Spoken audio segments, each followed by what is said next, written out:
is going on, everybody? Welcome in to the North End Podcast, episode 152. My name is Zach Graham, your host here in the North End, joined, as always, by my good buddy. He's on record as my best friend. His name is Ian Michaud, and we call him E, sitting here Thursday afternoon, Austin, Texas. Rainy last night, clearing up here today, as is my mood, I think, after last night's match, which, as soon as we stepped out of Q2 last night, things started trending up in my head, but it was certainly a disappointing ending to an otherwise very solid game for everybody's favorite team. But I ask you, as I always do, my friend, how you feeling? I'm all right, man. As always, this team is making me assess my emotions and try to understand how I'm actually feeling. And I feel like I need a therapist to walk me through all the different things I feel throughout the course of a game. But yes, disappointed that we didn't get 3 points. But at the same exact time, very, very satisfied with a point. The fashion in which it came about was not the most pleasurable for sure. But at the end of the day, I feel like we're going to look back at this game with this team hovering around that playoff line, and this will be a big point, and we can look back on this game and be like, this was important, and not just from the standpoint of getting that point, but from the standpoint of showing a lot of fight, having a lot of bounce back after some very disappointing results as of late. So I'm ready to get into it, feeling a lot of different things about it, but it was fun to be back at the stadium. Fun to see all of our friends there in section 123. Happy belated birthday to my dad, whose birthday was yesterday. Rest in peace, Walt. We miss you, man. But thanks for that point last night. I'll chalk it up to him. Yeah. Walt pulling out the point because, man, something you said to me last night after the match was we didn't see anybody outside of Easterdamus here. I saw literally nobody predicting anything but a loss. I had 3-1 myself. I saw people going as far as 5-0 in terms of a very serious prediction there. And I don't think any of us would have been shocked if that happened, just given the recent form of this team, the shorthanded nature and the firepower on the other side. But at the end of the day, I think I'm with you. Just like you and I were saying, as we parted ways late last night, it's a good point. It just feels bad how we got there. But we will go through all of that. I frequently say we're going to try to keep things short here on the North End Podcast.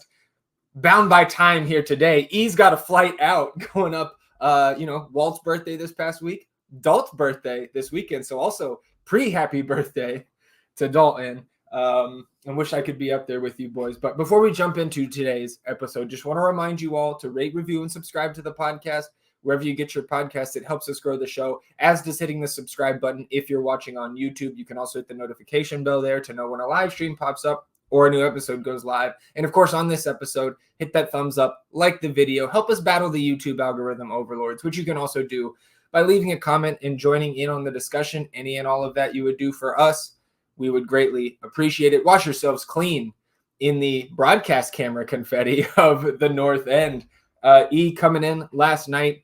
We knew the injury report. No welcome surprises on the LAFC side. Just our two international guys going out, and the lineup comes in. One change. Ethan Finley in there for Owen Wolf. The rest the same. Bench of Zardes, Cleveland, Kolmanich, Bersano. So double keeper again. That's always fun. Hedges, Jimenez, Wolf, Ramirez on his second call-up, and CJ Fodre. And one thing to note about Alonso Ramirez, those short-term loan agreements, you get 4 of them throughout the season, but you can only appear in 2 matches on those agreements. So the next time Alonso sets foot on the pitch, and I think it's probably going to be this coming Saturday, that will be it. And we would have to then sign him to a supplemental deal, which would mean purchasing him from Atlas. So we'll deal with that if it comes, but just a note there on the young FC call-up.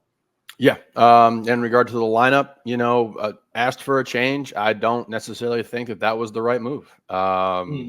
We discussed at length what we thought would be the best lineup, the 11 to roll out there in regard to how we were going to approach this game. And we got this rotation, but I just don't think it was I don't think it put the best players that we have on this team out there on the field at the same time to start.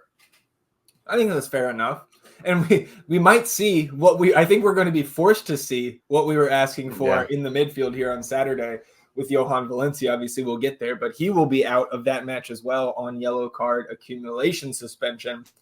And while I agree with you, right, especially, from our just amateur sitting on the couch talking soccer point of view, it's hard for me to argue with the change that Coach Wolf and the coaching staff made because of how the result ended up, how those guys played. And it's not just the Ethan Finley change. I think you saw a couple guys led by the captain. I thought number 10 was fantastic last night. His work rate on both sides of the ball was, I think, something that he should aspire to every single time out. We need that Seba to, again, stay above this line. And we've seen, I think, when he's been healthy, you've seen that more often than not this season. But again, Colorado, you did not see it. So it was nice to see him kind of leading that charge. The energy at home, of course, pushed on, fueled by the fans who, man, for a very rainy Wednesday night, right? School in or not, it's tough for people to get out there. I think at its peak, that stadium was 85, maybe 90% full in the middle of those halves, but more people showed up than I expected, especially when we walked in a little bit early, and it was pretty cavernous in there. Yeah, I mean, especially you take into consideration the recent form of the team as well. Obviously, things were trending downwards, and that always leads to some sparseness in the crowd. But as always, these Austin FC fans just continue to show up, root for this team, cheer for this team, spend their hard-earned money rooting on this club, and I'm just proud to be a part of it. And you get this weather stuff, and we're driving up there in tumultuous rain coming down, hitting us from all angles and everything, and honestly, it was a good thing for us because, once again, this team cannot get into track meets with the likes of LAFCs, with the likes of RSLs, with the likes of these clubs that are just much more talented than us. So to have this weather element where it's going to muck the game up, it's going to make it a little nastier, it's going to make it a little chippier because everyone's kind of on edge. The ball's not moving the way that it usually does. You get some skips, leads to potential errors, and a more crisp team usually does not benefit from that. So I thought this was actually a good thing for us. Shout out again to Walt for bringing the rain. Yeah, bringing that rain. Let's jump into this one. And to be honest, in this first half, man, there wasn't a ton of action on either side, even though Austin does end up getting their goal here. 4th minute, yellow cards flying all over the place last night. Ted Uncle on the call again. I think we have seen worse out of Ted, but he just, to me, especially last night, he was a little sensitive. The majority of these yellow cards, I think, were for dissent and not for the actual, not for actual play. I mean, I don't even know if I don't agree with sensitive because they were insufferable all night long, bitching about every single call, whining, just like rushing him with 4 or 5 people, just especially second half. It was unbelievable. And I felt the thing that hurt him the most and kind of led into that was that he just wasn't very consistent with how he was calling some of these fouls. You saw some hard fouls here in this first half that were getting called. Things start to get, much more lax in this second half. And I think that played a big part, but no, he was not at his sharpest. I mean, I respect Uncle in regard to the work, the resume that he has with this league and everything, but there's just some times where you get him and it's Dr. Jekyll, Mr. Hyde, and you just don't know what he's going to be calling. Yeah, agent of chaos. But again, like you said, I think chaos, whether it's the official, the weather, benefits the underdog there. And that was definitely our favorite team last night. So Dueñas picks up this yellow card here in the 4th minute. I didn't really know what it was for live. Tough to tell on the replay as well. I think it is dissent here, but that one was a little bit confusing. Shortly after that, Denny Buanga tries Brad Stuver from 40 yards. And look, I get what these guys are trying to do. That was a very cute try by Buanga, sent it halfway up the north end there. But we were discussing in the north end, too, the 3 times that has happened to Brad. The names, right? It's Chicho, it's Sebas Ferreira out of Houston, and it's Raul Rui Diaz. And the first and the last of those names were and are MVP candidates in their respective seasons. So at least it's not bums that are getting this over on Stuver. Buanga not able to convert there. 11th minute. I noted this on the rewatch this morning. This is Austin's 4th season of play, right? Broadcast says Josh Wolf in his 5th season. So I just don't get what it is with this league and this sport, whether we're looking across statistical sites or it's MLS announcers not being able to pronounce or know the correct age of certain players. Like there's just a lot of shit wrong here. Josh Wolf extension confirmed right there. We got a fortune teller in the broadcast studio. 19th minute. LAFC really controlled the first 10, I thought, as Austin just kind of settled in. But then minute 10 to minute 20, I thought was all Austin. And that is backed up a little bit by the momentum charts on the various sites. But here in the 19th, Seba goes shoulder to shoulder with Edward Atuesta and causes a turnover in the LAFC half. That ball comes to the feet of Hader Obrian, and he charges forward, takes a touch towards the middle, and unleashes a shot that there is a slight deflection here from an LAFC defender, but that deflection lets it go past Hugo Lloris, nestled into the back of the net for the early lead. After the goal, Segura picked up a yellow card for dissent. I think they were arguing that, number one, there was some slight contact between Ted Uncle and Atuesta before Driussi comes in on the challenge. And I think he does go shoulder to shoulder here. I think it was the correct non-call. Easy to say when your favorite team scores after that. And again, fortunate deflection there by the defense. We have been the subject of that on the other end as well. So again, that luck falling back into Austin's favor to begin this one. One of the things that Uncle was letting go the entire game was that shoulder-to-shoulder hard kind of tackle. And it happens to us in the second half a couple of times as well. Mm-hmm. So I don't think that they have much of a gripe there in regard to coming into contact with him. Damn, sucks. Maybe he shouldn't have had his, hands up or something. Could call for a handball. But with the hot air, man, this is a nice take. You get the deflection. We'll always take one of those. You get a chance to beat a World Cup winning goalkeeper. And that's just an awesome thing. And man, shock and awe really at that point after we get that goal there. Just oh shit, we're winning. We're here up now. 1-0 here. What's going on? So let's see how this plays out. 28th minute here. And before we go on, Hader Obrian now tied team leading with Driussi, 5 goals. So Hader, again, continues to pay off there from the off-season acquisition, 28th minute. Ethan Finley, who I don't think I had a ton of kind things to say about him over the last month or so when he has been healthy. Did say on the last episode to give him the benefit of the doubt because he has not really been able to get a full 90 out there. And a couple times last night, I thought he kind of turned back the clock to at least the 2022 Ethan Finley that we were first introduced to here in Austin after, again, being a very successful player in this league in the early parts of his career. Down this right side, first takes it off of Campos here, kind of down near that right corner on the broadcast view, then cuts him back, puts Campos on his ass before firing in a cross that's kind of towards Diego Rubio, who's near the spot, but it skips over his head. He's not able to get a touch. And then Guilherme Biru is crashing that back post and heads it with a ton of power, but just over the bar. I just think great work from Ethan Finley on this play specifically, good individual work. And then on the night, a really, really good shift. I think for me, and this may just be recency bias, but I think this was Ethan Finley's best game of the year, best run out of the year, and I don't think it's particular close. And Guilherme Biru remaining a danger, a threat on the offensive end.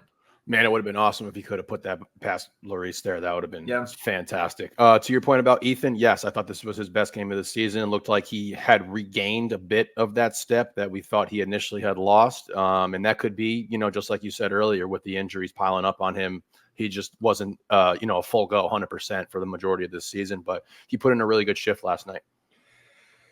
We will see more of him. And, slight little revenge match going back to Minnesota this weekend. So we'll see if he can build on his midweek outing. I got no other notes till halftime here coming out of the halfie. And there was just 1 minute of stoppage. Again, not a ton happening in that first half. Ilie Sanchez does come in for Duenas, though. And that's one thing we didn't mention, talking about our lineup.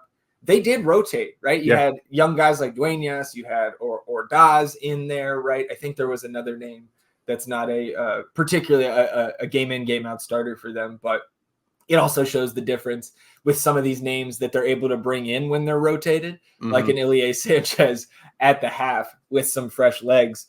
51st minute here. LAFC calling for a penalty on Guilherme Biru after a challenge between he and Sergei Palencia, but really nothing there live or on the replay. But LAFC dominating the momentum, the possession early on, and ultimately throughout the entire second half. I really would have liked to have heard what the halftime locker room talk was about. Obviously For them you get that or for us? For us. Okay. You get that goal. You're up 1-0 here. Obviously, the firepower that this team has, how quickly they can hit you in a barrage of different ways. So I would be interested to have heard what we were really discussing and trying to focus on here, because I feel like it was probably, hey, boys, let's fucking hold on for dear life. Yeah. And kind of reverting back almost to the road style of play that you've seen from this team at the Q last night, even though that's not something that we typically employ. Yeah. Well, and I think it's different too, because if you've seen that success through certain periods, right? Obviously, it has been a downturn on the road of late. Yeah. But you got to lead, which is something we haven't really not had on the road too much, if at all, with the exception of a couple minutes against Houston, right? So again, we know we can sit back and defend for 45 minutes, but it's just a extra tall task against a team like LAFC, who, like you mentioned, can just turn something out of nothing at the drop of a hat. Yeah. 57th or 55th minute here. More to your point about them just whining about every single thing. Everything. To the official. Handball shouts off an LAFC free kick into the area that Obi heads down into his own arm. And if that was given, we might have had 20,000 people storm the field and just end the game after what the fuck happened last Saturday. That you can't call it. You just can't. No, if I would have been completely lost. We would have had to, I don't want to say storm the field, but shit, man. I would have been there. All right, leading the charge. Yeah. 57th minute. Again, highlighting just the names, the talent that this team has, even with just one DP, right? This team is adding Olivier Giroud and potentially another designated player in a month. But Kai Kamara, right? I believe third all-time in MLS goals coming into last night, one off Landon Donovan's all-time pace for second. He comes in for the youngster Ordaz, and then a minute later, yellow card to Driussi for a foul on Tim Tillman. And then I think the yellow card is given for the dissent, the arguing after, because Seba, even wearing the armband, he had done his fair share of yapping back to Ted in the first half. So I really have no gripe with the caution shown to him here. I mean, Ted was letting them get away with it. So, why are we not going to be complaining about stuff? And yeah, that's fine. Fine with the yellow there. 59th minute, you get Jassy Zardes coming in for Diego Rubio. Rubio, again, I don't think really covered himself in glory last night. And again, we're going to need to see something out of Rubio here over the next two matches to just contribute in the attack. Because I'm not saying he's a net zero, but there just hasn't been any sort of defining Diego Rubio moment, play, run out, game in a while. In a very, very long time. And we desperately and sorely, sorely need him to give us some sort of goal production. Obviously, you're a 9. The only way that you're really going to be judged and graded is if you're able to put the ball in the back of the net. And we need him to do that in a really bad way. 60th minute here. Another very deserved yellow card, I think, here for Guilherme Biru after he crashes into Denny Bouanga, going completely over and through his back there on a header near the benches there on the sideline. Then Bouanga comes up, gets in his face. Both of them kind of square off there, almost a little headbutt situation again. And two teams kind of come together a little bit, yellow to Biru. I still love to see that, man. It was a hard foul. Bouanga more, well within his right to take exception, and Biru not backing down, man. We're playing. Yep, it's competition, man. And he's all about it. 62nd minute, Austin wins the throw in the LAFC defensive third, and Biru gets on it on the left, crosses it in towards Finley near that back post on the right, and then that ball Ethan can't quite get to it, but it bounces down to the foot of Alex Ring at the top of the box, and he winds up a shot that we have the perfect view on these type of shots from where our seats are. This shot to me is going in if it does not get blocked away by the LAFC defender there. I did not catch which defender it was, but man, an insurance goal probably does it last night the way we were defending. I totally agree. And the elements, everything that was going on, the chippiness of the game, Uncle passing out yellow cards. So like, yeah, you get one here, man, and it would have really closed the door. Yellow card to Johan Valencia here in the 63rd minute for a foul on Buanga. He was late on his slide. It is a yellow. I would want that if it was against our team 10 times out of 10. So he is suspended for Saturday's match against the Loons. Any thoughts on that? Because really this last 25-ish minutes, this is a barrage. We are under siege here at the back. Yeah. Thoughts on Johan? Yeah. Or the upcoming 25. In regard to Johan, obviously, given our depth issues, I don't want to be down a player going up to Minnesota, but I do want to see something different in the midfield. And this might be the opportunity for it to be forced upon us. And I'm welcoming that change. Yeah, well, we can talk about those potential changes when we preview Minnesota here in a moment. 66th minute, Hollingshead comes in for Campos, and rain really starting to come down now. By the time we get to the last 10 minutes of the match, it is swirling inside of Q2. And man, I love that row 11 in the north end is just outside of the range of some swirling wind, because we were pretty dry the rest of that whole match. So not so for our friends over there on the west side. It was coming down, man. Yep. 68th minute, you get Owen Wolf in for Hodder Obrian. And again, Hodder, great shift. And we need another one of those on Saturday. This is the exact same Hodder rotation, 60, 70 minutes in all of these games, right? Game in, game out starter, and trying to keep some sense of freshness, right? Some zip for him on Saturday. Then 69th minute, again, a lot of these notes just very quick, either subs or disciplinary. Yellow card to Tillman here for dissent. And he was asking for one all night. Yeah, he was. All night he was begging for one. Yeah. 76th minute. Pretty poor giveaway at the back here by John Gallagher, trying to back pass to Brad Stuver. Tillman himself steps in front, and then Stuver charging out, again, kind of caught in no man's land. He gets around him to the end line, tries to cut it back to Denny Buwanga in the middle of the box, but tough pass there. Tillman was falling down out of bounds, and Leo Väisänen had gotten in the perfect position to cover for Brad Stuver here, and he's able to clean it up, settle things. And I have the note here from the rewatch this morning.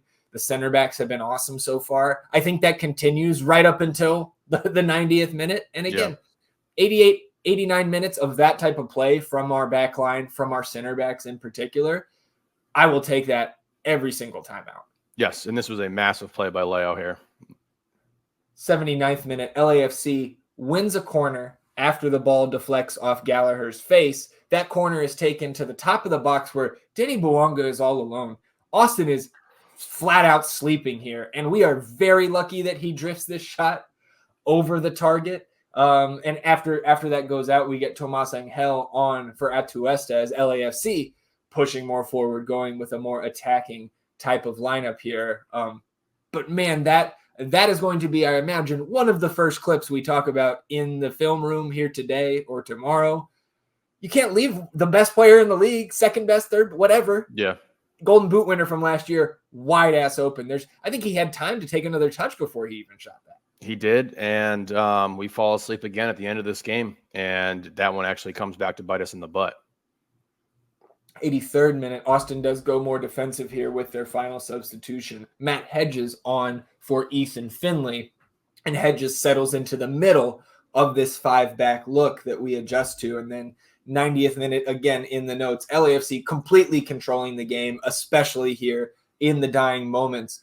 2 corners in a row on a sequence of long possession in this second corner, taken short by LAFC to Mateusz Bogusz, and then he whips in a cross to the back post on the right, where Kai Kamara raises up over Brendan Heinzike and heads the equalizer into the net past Brad Stuver. Again, happens in an instant off that quick corner.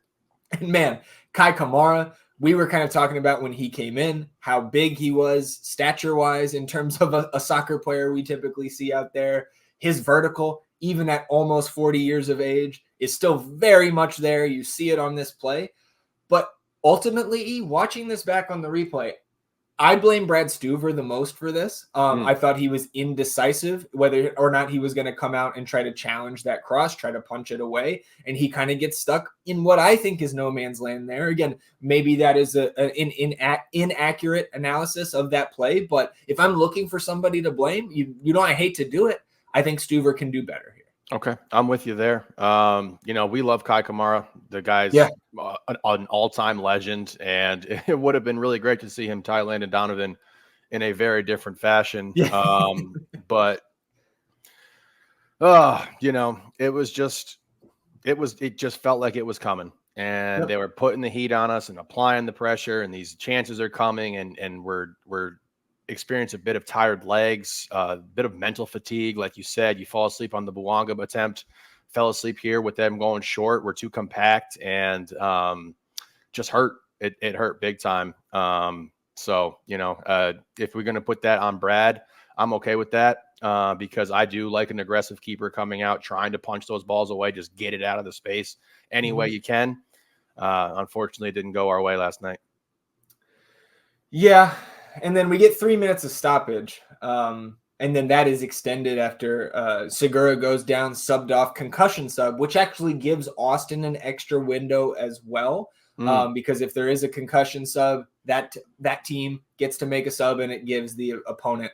I actually learned that this morning because I was like, well, we were out of windows. How'd we get CJ in here? That's how CJ comes in for Driussi. Murillo comes in for Segura. And then in the 6 minute of stoppage, Austin not quitting here. Again, trying to get this winner late on. John Gallagher beats a defender down the right side. He whips in across towards Guilherme Biru, who was all the way up there on the right post. So again, Biru flying forward, throwing everything into this one. He goes down, asking for a pen. There is 0 to that here. But then after that, Bouanga gets out on the break because we stay in possession. CJ goes down. He's looking for a foul at the top of the box.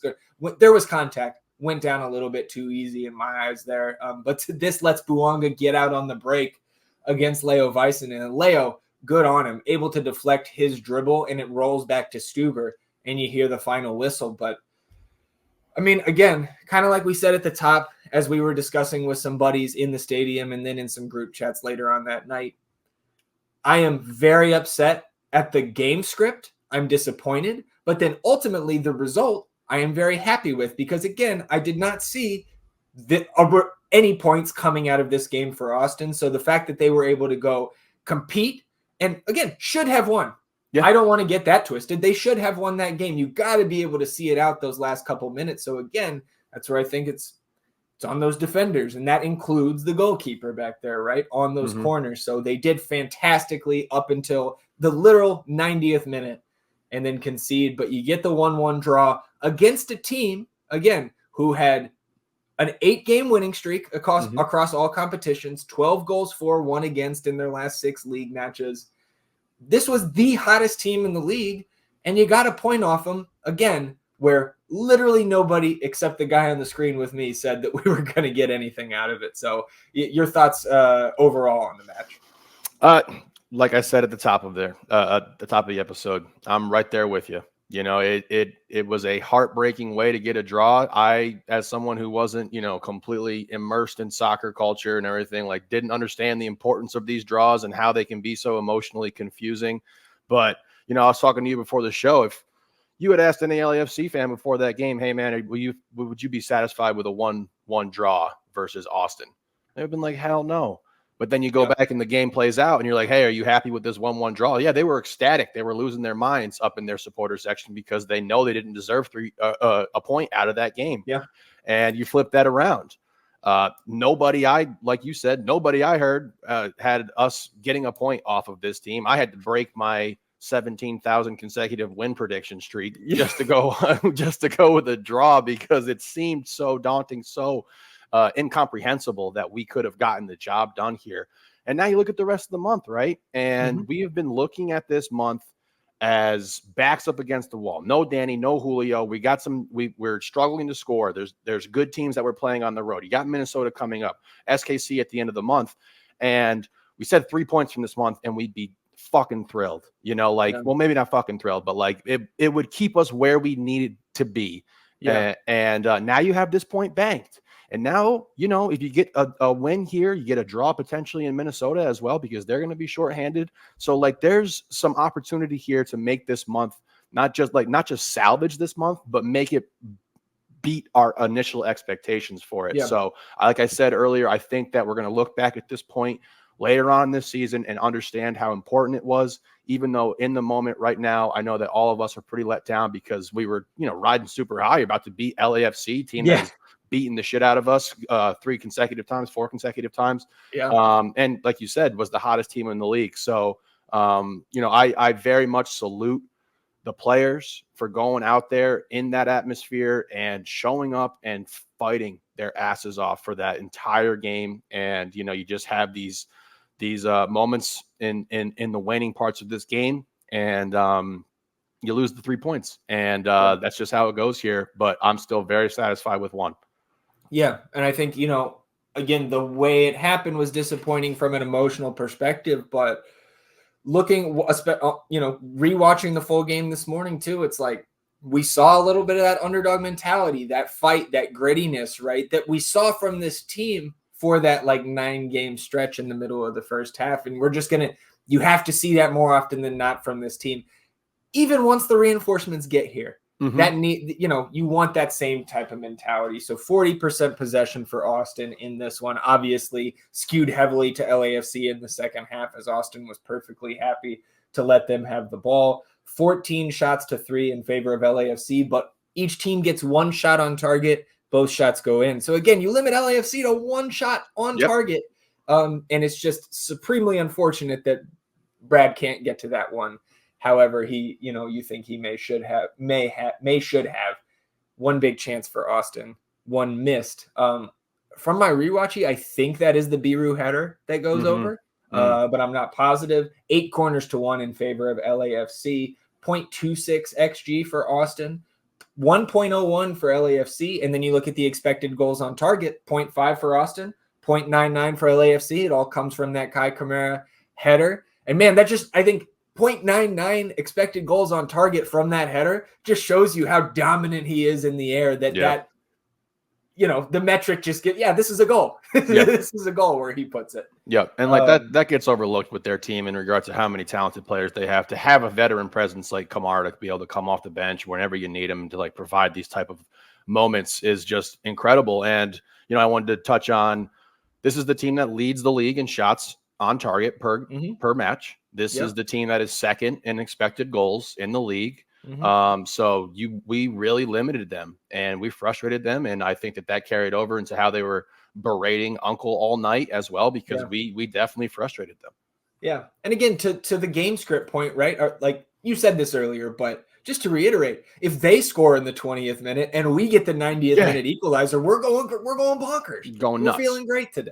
67.8% field tilt for LAFC, which feels right, and maybe even a little bit low considering that second half. But some post-game quotes, Coach Wolf did say, I think we need more firepower. I don't think there's any denying when you look at what that team has and what we have, there's a significant difference, and we understand that.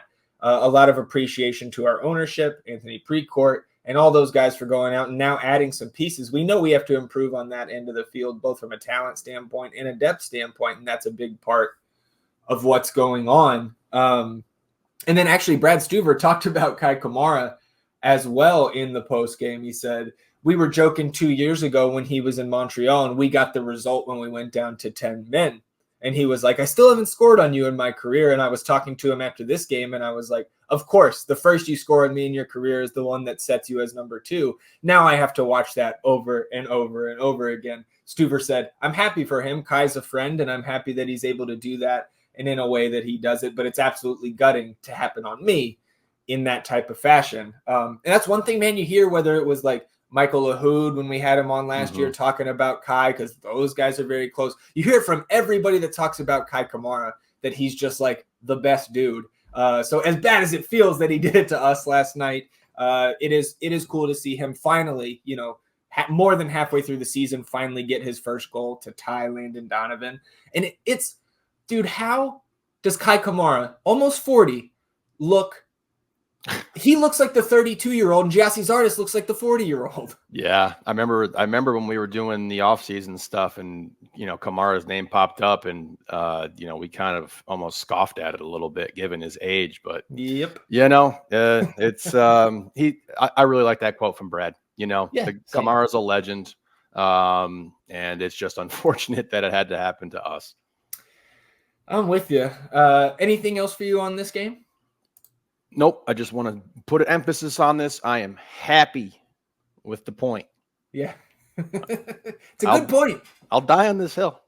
Okay, Chris Tapps. I'll die on this hill, brother. Don't make me. All right, well, let's move on to the next hill, and that comes in the form of Minnesota United on the road this Saturday, 7:40 p.m. kickoff here in the Central Time Zone. Up there at Allianz Field.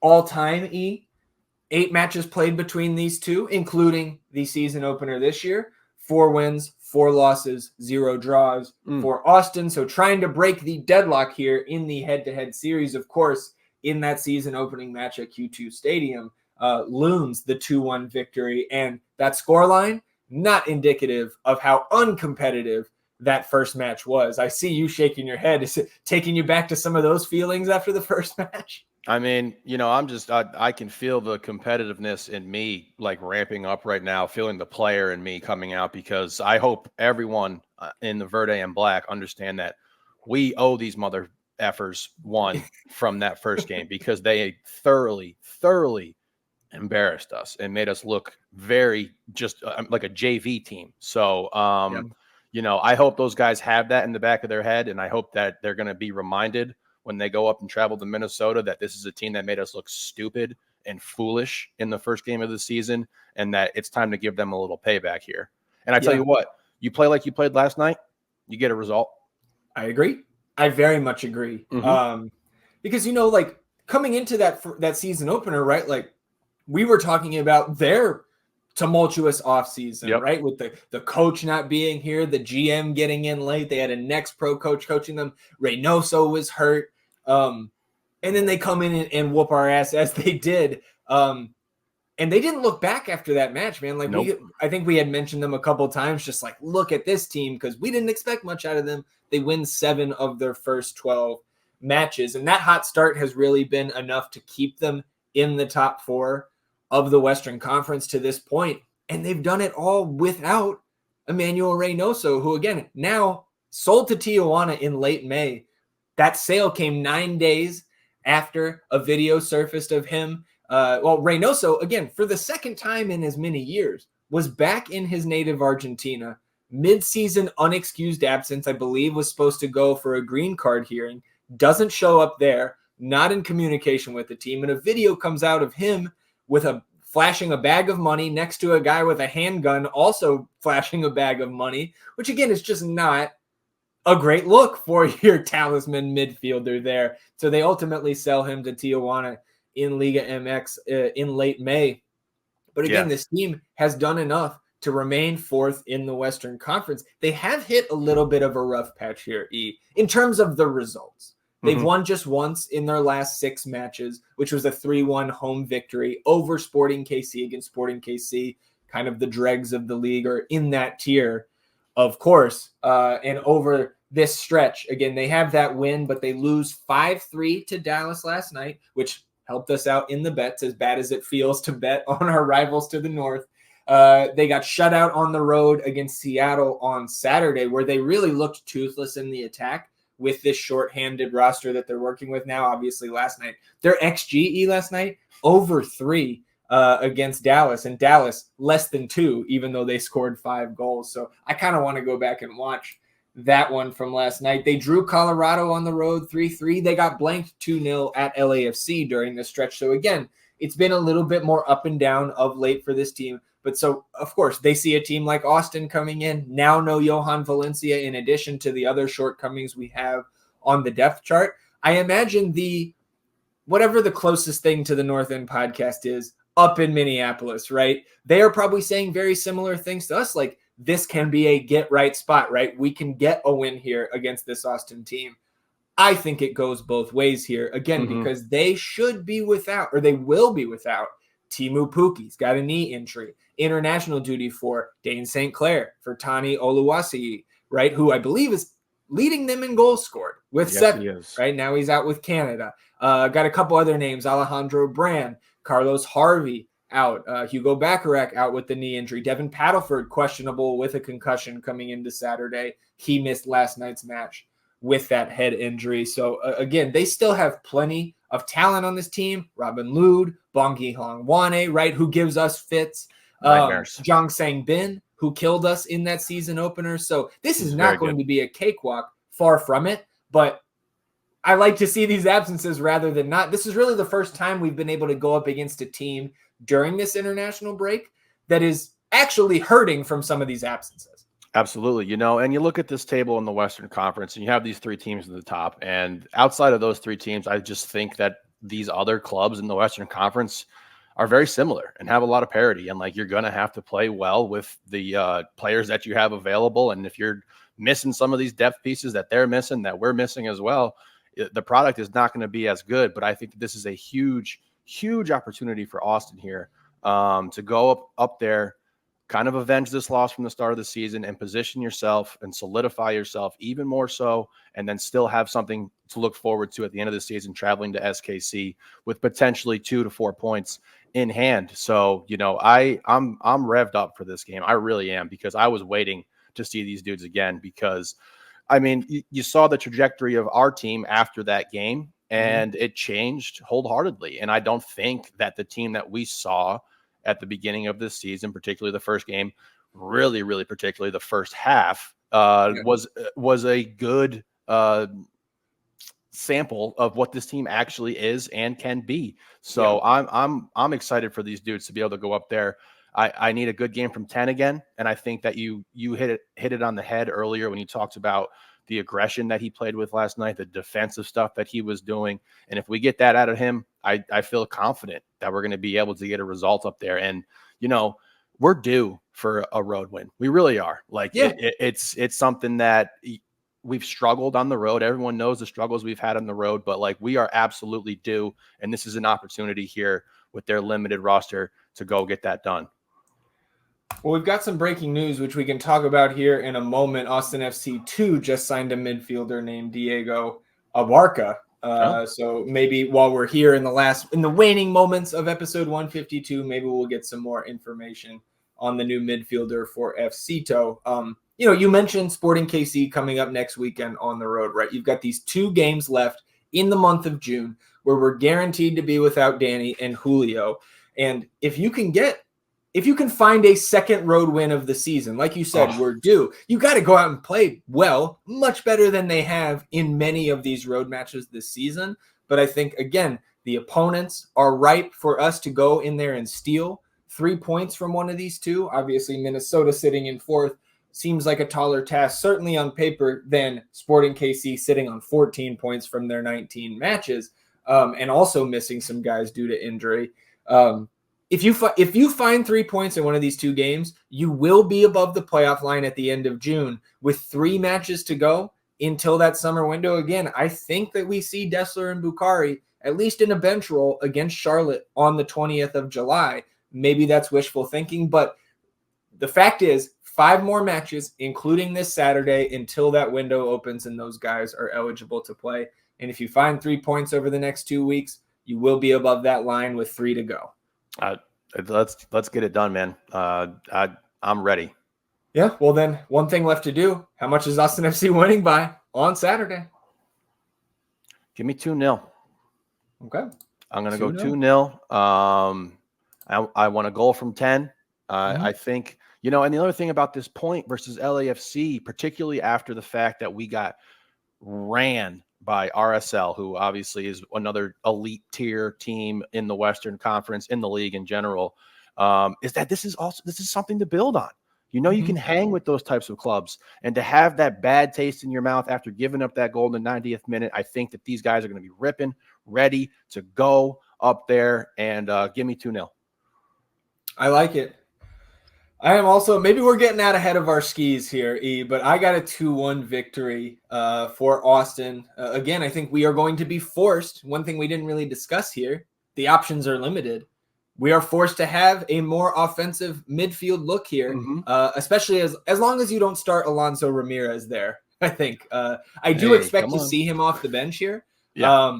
But I think it's Owen, it's Alex, and it's Seba in that midfield. I would rather have Alex at the 6. But again, I think he and Wolf are interchangeable in this instance because I think those are really the only 3 we can go with here if we're going out and trying to get a win, which I expect us to absolutely do. Any thoughts for you on the midfield before we move on? Been asking for it. I want it. I don't think you lose a lot of defensive ability with Alex at the 6, and then you add in and factor in Owen's ability to get back in transitional defense and dispossess players. Like, I think that there's just a huge opportunity here for us to kind of unearth a different style of play with some guys who are more talented on the offensive side of the ball, which is why I'm going 2-0 here. Yeah, I'm with you. We don't care how you get it done. Nope. 3 points and we'll be partying. So let's just real quick, E, we'll do a last business day. North Texas SC on the road is the next test for FCito. And because this match, look, I ain't watching it. It's 7:45 p.m., right in the middle of the first team's game. And so unless this one is one of the few games that they'll put on YouTube where I can watch it later, I'm going to be stuck watching the 15-minute highlight. So I'm not diving too deep. And we also have this time crunch that we're trying to get you out of here. And on this plane, North Texas SC, of course, the affiliate with FC Dallas, they are in second right now in the Western Conference in Next Pro, 28 points from their 12 matches, more than doubling up Austin FC2's points total in the standings. This is a very, very tall task. 28 goals for, only 8 against in these 12 matches. And they have a game in hand on first place St. Louis City 2, who has 30 points from their 13 matches. So, look, man, this is going to be a challenge. And I'm going to go ahead and just kick off the predictions here. Give me a 0-0 PK shootout win. Allstrup getting a little bit of juice behind him, wind in his sails, because I do think we're going to see a relatively conservative approach here on the road, as you sometimes see, or as you always see with the first team. I don't think we see it as much with FCito, but just on paper here, man. And again, no Alonso, right? CJ's not down there with these guys. I think you try to muck this up and make it ugly. Yep, I'm with you. I'm going to go 1-0 Austin win. Okay, Make it a glorious weekend. Yeah, oh boy, would it be. So on our way out here, E, here's the press release on Diego Abarca. Abarca is 19 years old. He joins FCito on a deal for the remainder of the 2024 season. Options for the 25 and 26 seasons, and then another option for the 27 and 28 season. So I don't think I have seen this structure of a deal before where they can pick him up for 2 years at the end of this year. And then that extra option is another 2-year option. So interested to see that. The fact that they would potentially have this kid under team control for 4.5 seasons. You're seeing some of these longer contracts at the FCito level. He's an El Paso native. Abarca came through the academy system at El Paso Locomotive. He made his professional debut with the Locomotive's first team March 2022. Age 16, he was the youngest ever starter in El Paso Locomotive history. He scored his first career goal in a match against Hartford Athletic on June 4th, 2022. A strike which ranked number 8 on SportsCenter's top 10 plays the following day and made him the youngest goal scorer in club history. So we've got a Google search to do after we end the episode. Across the last 3 seasons with Locomotive, Abarca totaled 16 USL Championship appearances, 1 Open Cup appearance, and in 2023 he played a key role in El Paso's U20 side, earning its first ever berth into the U.S. Academy League Finals. So Diego Abarca, the newest member of Austin FC2, and I hope I am saying his last name correctly. Welcome, Diego. That's interesting. I'm gonna have to take a look at that in the flight, see what's up with him. Because like you said, that contract that definitely forecasts that we want this dude around for some time. So that's cool. He's certainly got the chance to catch the eye of the club here and be around for a while. So we will obviously maybe we get our first look at Diego on Saturday. Again, gonna have to watch that one on the highlights. Have not calculated the best ball scores from the midweek. That'll be out Thursday evening on our socials. We did, for the second week in a row, kind of interesting, the exact same result from the bets, plus 1.45 units. All right. So we will take that in the midweek. We're back, I believe, to negative 2.82 units on the season. And I did take a peek at the weekend lines here. And Austin, on the road at Minnesota, plus 320 to win. But that is like middle of the pack in terms of the road teams here. So Vegas indicating Austin has about an average chance out of the road teams this weekend to pull off a win, and obviously even better odds to get a result. So we like to see that. We'll check out the injury report on Friday. You can catch the week, I believe, 19, maybe week 20 now, picks article. I believe week 20, Friday evening after that official injury report comes out. But always good to string 2 winning weeks together. Absolutely. We'll take that. Anything else for you before we get out of here on episode 152? No, sir. All right. Well, everybody, we appreciate you tuning in, sticking with us here on episode 152 of the North End Podcast. We will be back on Sunday, from a remote location, recapping Austin FC's road match at Minnesota United, recapping FCito's road match at North Texas SC, and talking about everything else Austin FC that happens between now and then. Enjoy the rest of your week, everybody. We will do the same, and we'll see you back here on Sunday. Until then, Heezy, and I'm Zach. Vamos Austin FC, everybody. Goodbye.